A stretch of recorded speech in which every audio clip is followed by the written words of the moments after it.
ਲੈ ਵੀ ਆ ਜਿਹੜਾ ਚੜ੍ਹਦਾ ਪੰਜਾਬ ਆ ਤੇ ਲਹਿੰਦਾ ਪੰਜਾਬ ਆ ਨਾ, ਇਹਦੇ ਵਿੱਚ ਮੈਂ ਇੱਕ ਹਿਸਾਬ ਲਾਇਆ ਵੀ ਸਭ ਤੋਂ ਜ਼ਿਆਦੀ ਇੱਜ਼ਤ ਜਿਹੜੀ ਆ ਨਾ ਜਵਾਈ ਭਾਈ ਦੀ ਕੀਤੀ ਜਾਂਦੀ ਆ।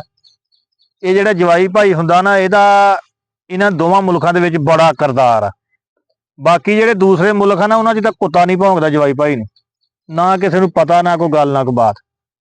ਇੱਥੇ ਸਾਡੇ ਹਾਲੇ ਵੀ ਨਾ ਪੰਜਾਬਾਂ ਦੋਵਾਂ ਦੇ ਵਿੱਚ ਲੋਕ ਜਿਹੜੇ ਆ ਨਾ, ਜਵਾਈ ਭਾਵੇਂ ਗੱਲ ਸੁਣ ਲਾ ਕਿਸੇ ਗਰੀਬ ਬਰਾਦਰੀ ਦਾ ਹੋਵੇ, ਮਾੜੇ ਘਰ ਦਾ ਹੋਵੇ, ਸਾਰਾ ਪਿੰਡ ਹੀ ਕਹੀ ਜਾਂਦਾ, ਕਹਿੰਦਾ ਯਾਰ ਇਹ ਆਪਣਾ ਪ੍ਰਾਹੁਣਾ, ਇਹ ਆਪਣਾ ਪ੍ਰਾਹੁਣਾ। ਇੰਨੀ ਇੱਜ਼ਤ ਤੇ ਜਾਣੀ ਇੰਨਾ ਇਖਤਰਾਮ, ਜਾਣੀ ਇੰਨਾ ਮੰਨਦੇ ਆ ਲੋਕ। ਤੇ ਅੱਗਿਓਂ ਜਵਾਈਆਂ ਭਾਈਆਂ ਤੇ ਮਨਸਰ ਹੁੰਦਾ ਵਾ ਵੀ ਉਹਨਾਂ ਨੇ ਇੱਜ਼ਤ ਕਰਵਾਉਣੀ ਆ ਜਾਂ ਤੌਣੀ ਖਾਣੀ ਆ। ਅੱਛਾ, 90% ਜਵਾਈਆਂ ਦੀ ਜਿਹੜੀ ਨਾ ਤਬੀਅਤ ਬਹੁਤ ਛੇਤੀ ਖਰਾਬ ਹੋ ਜਾਂਦੀ ਹੈ, ਕਿਉਂਕਿ ਕੁਛ ਐਸੇ ਬੰਦੇ ਹੁੰਦੇ ਆ ਜਿਨ੍ਹਾਂ ਦੀ ਘਰੇ ਜਵਾਨੀ ਦੀ ਕਦਰ ਨਹੀਂ ਹੁੰਦੀ, ਤੇ ਉਹ ਸਹੁਰਿਆਂ ਨੂੰ ਮਜਬੂਰੀ ਹੁੰਦੀ ਆ ਉਹਨਾਂ ਦੀ ਕਦਰ ਕਰਨੀ। ਉਹ ਫਿਰ ਜਦੋਂ ਉਹਨਾਂ ਦੀ ਕਦਰ ਕਰਨੀ ਸ਼ੁਰੂ ਕਰ ਦਿੰਦੇ ਆ ਨਾ, ਉਹਨਾਂ ਦੀ ਨਾ ਹੋ ਜਾਂਦੀ ਆ ਤਬੀਅਤ ਖਰਾਬ। ਉਹ ਜਿੱਦਾਂ ਭੁੱਖੀ ਮੱਝ ਨੂੰ ਜਿਵੇਂ ਪੱਠੇ ਲੱਭਣ, ਤੇ ਉਹ ਫਿਰ ਬੰਦੇ ਦੇ ਮੂੰਹ ਤੇ ਪੂਛਾ ਹੀ ਮਾਰਦੀ ਹੈ, ਕਿਉਂਕਿ ਉਹਦੀ ਜਾਣੀ ਸੂਰਤ ਹਾਲ ਜਿਹੜੀ ਹੈ ਨਾ ਉਹ ਖਰਾਬ ਹੋਣ ਲੱਗ ਪੈਂਦੀ ਹੈ। ਇਹੀ ਸੂਰਤ ਹਾਲ ਜਵਾਈਆਂ ਦੀ ਹੁੰਦੀ ਹੈ। 5% ਵੀ ਅਕਲਮੰਦ ਜਿਹੜਾ ਜਵਾਈ ਆ ਨਾ, ਲੈ ਮੇਰੀ ਗੱਲ ਘੁੱਟ ਕੇ ਗੰਢ ਦੇ ਲਿਓ, ਸਹੁਰਿਆਂ ਦੀ ਗੱਲ 'ਚ ਬੋਲਦਾ ਹੀ ਨਹੀਂ। ਅਗਲਾ ਕਹਿੰਦਾ ਯਾਰ ਗੱਲ ਸੁਣੋ ਮੇਰੀ, ਤੁਸੀਂ ਜਾਣੋ ਤੁਹਾਡਾ ਘਰ ਜਾਣੇ। ਤੇ ਜਿਹੜਾ ਜਾਹਲ ਜਵਾਈ ਹੋਊ, ਉਹ ਅੱਗੇ ਹੋ ਕੇ ਕਹੂਗਾ ਮੈਨੂੰ ਪੁੱਛ ਕੇ ਆਹ ਕੰਮ ਕਰਿਓ।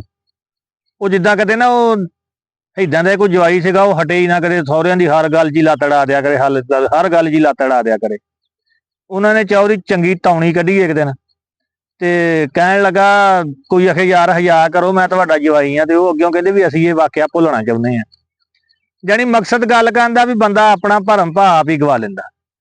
ਦੇਖੋ ਸਾਰਾ ਸਾਲ ਰੋਟੀ ਆਪਣੇ ਘਰੋਂ ਹੀ ਖਾਣੀ ਹੁੰਦੀ ਆ, ਭਾਵੇਂ ਕੋਈ ਦਾਲ ਨਾ ਖਾਵੇ, ਭਾਵੇਂ ਕੋਈ ਅਚਾਰ ਨਾ ਖਾਵੇ, ਕੋਈ ਮਿਰਚ ਨਾ ਖਾਵੇ, ਸਹੁਰਿਆਂ ਦੇ ਜਾ ਕੇ ਚੰਗੀ ਰੋਟੀ ਖਾਣੀ ਆ। ਮੈਂ ਕਹਿੰਦਾ ਜਿਹੜਾ ਜਵਾਈ ਸਹੁਰਿਆਂ ਦੇ ਚੁੱਲ੍ਹੇ ਕੋਲੋਂ ਬਹਿ ਕੇ ਮੁੜ ਆਉਂਦਾ, ਜੇ ਉਹ ਲੱਸੀ ਨਾ ਖਾਣ ਡਿਆ, ਲੱਸੀ ਨਾ ਖਾ ਕੇ ਮੁੜ ਆਉਂਦਾ, ਅੱਲਾ ਜਾਣਦਾ, ਤੁਸੀਂ ਯਕੀਨ ਕਰਿਓ ਜਵਾਈ ਜਿਹੜਾ ਨਾ ਹੱਦ ਤੋਂ ਜ਼ਿਆਦਾ ਚੰਗਾ ਤੇ ਹੱਦ ਤੋਂ ਜ਼ਿਆਦਾ ਉਹਦੀ ਕਦਰ ਹੁੰਦੀ ਹੈ।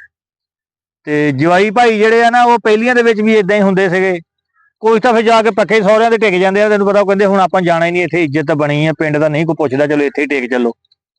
ਉਹ ਇਦਾਂ ਹੀ ਉਹ ਪਹਿਲੀਆਂ ਦੇ ਵਿੱਚ ਇੱਕ ਜਵਾਈ ਨੇ ਸਹੁਰਿਆਂ ਦੇ ਟਿਕ ਗਿਆ। ਉਹ ਹੁਣ ਸਹੁਰੇ ਵੀ ਨੱਕੋ ਨੱਕ ਉਹਦੇ ਤੋਂ ਹੋ ਗਏ ਵੀ ਯਾਰ ਇਹ ਤੋਂ ਨਾ ਜਾਨ ਛਡਵਾਈਏ ਕਿਸੇ ਵੀ ਤਰੀਕੇ।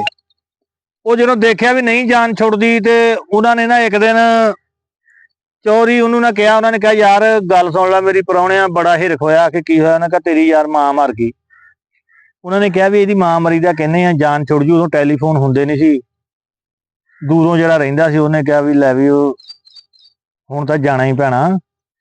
ਤੇ ਨਾਲ ਉਹਨੇ ਦਿਲ 'ਚ ਸੋਚਿਆ ਵੀ ਜਾਣਾ ਆਪਾਂ ਹੈ ਨਹੀਂ।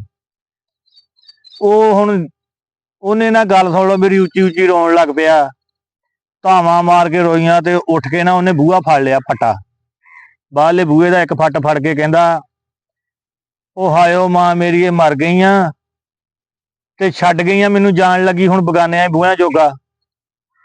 ਉਹਨਾਂ ਨੇ ਕਿਹਾ ਇੰਨੇ ਨਹੀਂ ਜਾਣਾ, ਇਹ ਪੱਕਾ ਠੱਕਾ ਹੀ ਹੋ ਗਿਆ, ਜਿਹੜਾ ਕਹਿਣ ਡਿਆ ਨਾ ਮੈਨੂੰ ਛੱਡ ਗਈਆਂ ਬਗਾਨਿਆਂ ਬੂਹਿਆਂ ਜੋਗਾ। ਤੇ ਬਾਕੀ ਭਾਈ ਮੇਰੀ ਗੱਲ ਦਾ ਗਿਲਾ ਵੀ ਨਾ ਕਰਿਓ, ਇਹ ਸ਼ੁਗਲ ਮੁਗਲ ਦੀਆਂ ਗੱਲਾਂ ਵਾ ਤੇ ਸਮਝਾਉਣ ਵਾਲੀਆਂ ਗੱਲਾਂ। ਬਹੁਤ ਸ਼ੁਕਰੀਆ ਜੀ।